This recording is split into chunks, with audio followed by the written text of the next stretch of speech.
Vondra adalah seorang Kristen sejak lahir. Dia anak yang rajin beribadah, suka bergaul dengan teman sebayanya. Tapi semenjak permasalahan keluarga terjadi, Vondra yang dulunya taat, setia, suka bergaul, dan tidak pendiam, sekarang menjadi berubah. Hidup ini adalah sebuah kado. Kita tidak tahu isi di dalamnya. Kadang kita menyangka bahwa di dalamnya bagus, mahal, tapi setelah dibuka, isinya biasa saja. Atau kado itu cuma sekotak kecil, dari luar kelihatan kecil, ternyata di dalamnya barang berharga. Kita tidak tahu isi kado tersebut. Andai saja aku bisa memilih kado untukku.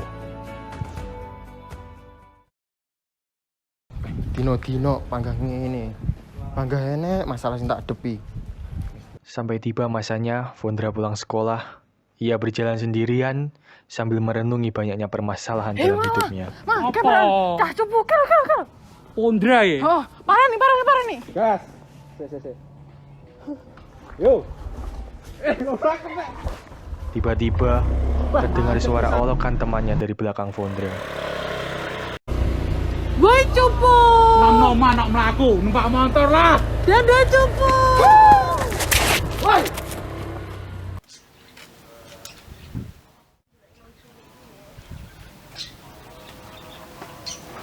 Vondra tiba di rumahnya dengan perasaan kesal.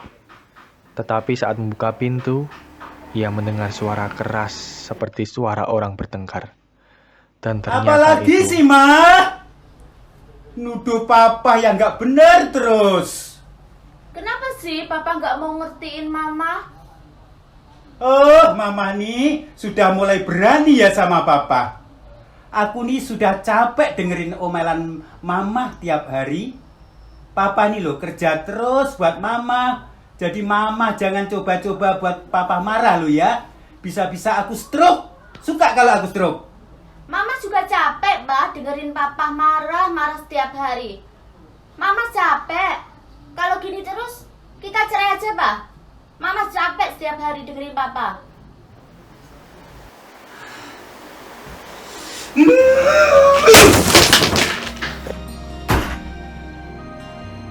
Le, baru pulang. Vondra, sini.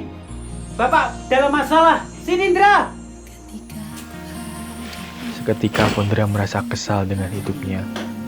Ia merasa tidak ada yang memperhatikannya sama sekali. Ia terdiam dan mulai merenungi segala permasalahannya. Apa salahku ini? Aku sudah capek, Tuhan. Rasanya hidup kok gak ada hasilnya terus. Mending aku bunuh diri aja,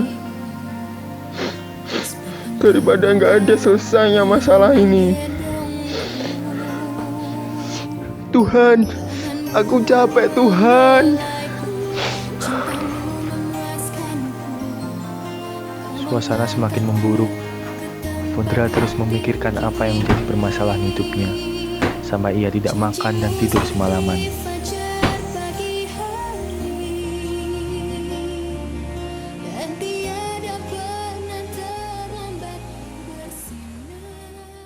Sampai pada keesokan harinya, Vondra pergi keluar rumah dengan niatan ingin bunuh diri.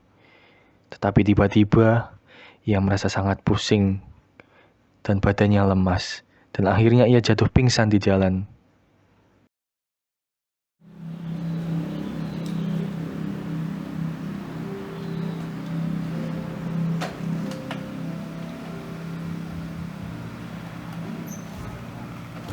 Di sisi lain, Kak Prima yang ingin pergi keluar gereja, tiba-tiba ia melihat ada seseorang yang terjatuh di depan gereja. Wah, siapa pula itu?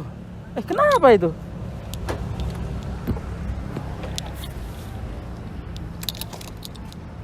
Tak lama kemudian, datang seorang yang membantu Vondra yang sedang jatuh pingsan. Bro, kok tidur di sini? Panas-panas ini. Masih hidup nggak ini?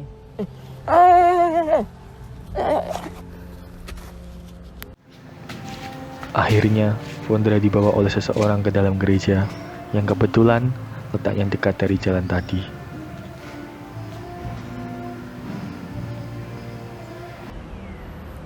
Mas. Waduh, kenapa? Mas. Ayo bangun dulu, Bang. Aduh. Kenapa, Mas? Aduh. Minum dulu, minum. Aku ada di mana ini, Kak? Oh, kamu di gereja, nggak usah takut di gereja. Yo, minum dulu. Waduh, kamu kok bisa tidur di jalan? Kenapa? Ada masalah apa? Aku kelaparan, Kak. Waduh, oh iya. Ayo kalau kamu kelaparan kita makan dulu ya. Ayo kita makan dulu, baru nanti kita cerita. Vondra yang kelaparan diajaklah oleh Kak Prima untuk makan bersama di dapur.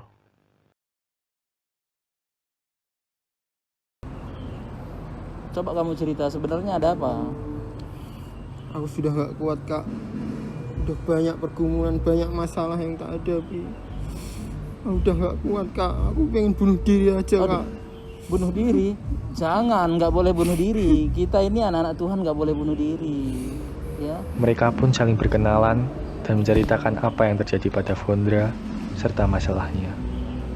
Setelah itu, Kak Prima mengajak Vondra untuk ikut persekutuan yang kebetulan hari itu sedang diadakan. Ya udah kalau gitu kita persekutuan dulu yuk. Ya. Ayo.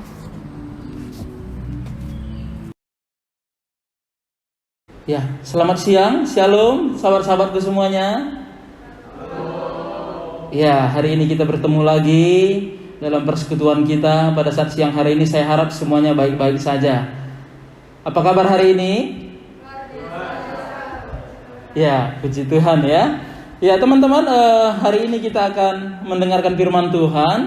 Ya, kita fokus, kita siapkan hati pikiran kita. Kita akan buka Alkitab kita di dalam Mazmur pasal yang ke-27 ayat yang ke-10.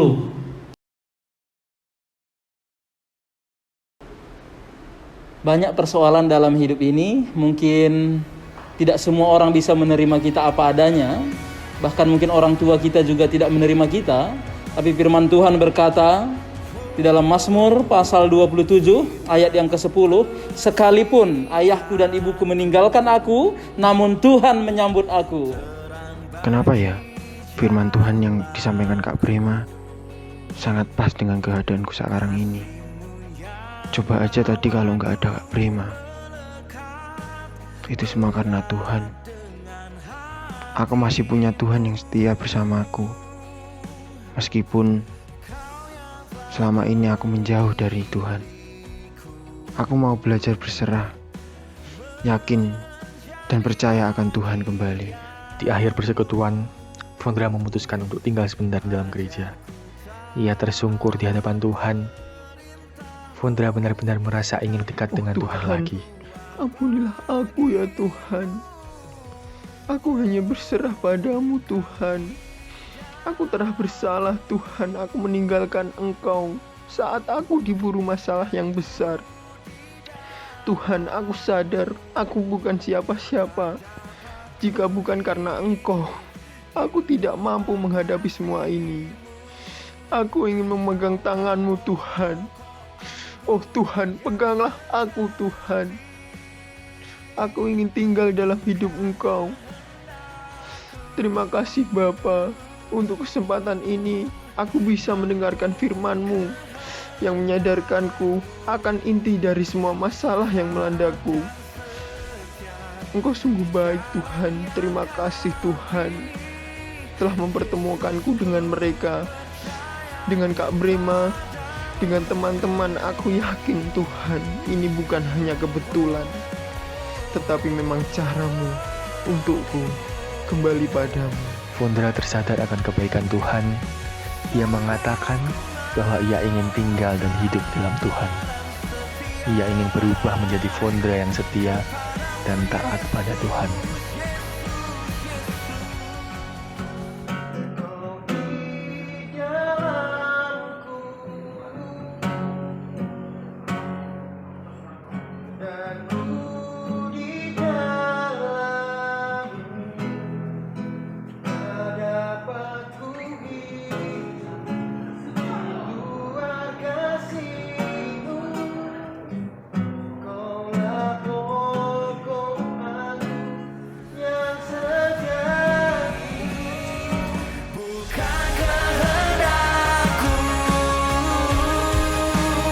Satu persatu permasalahan Vondra mulai teratasi, karena ia benar-benar hidup di dalam Tuhan.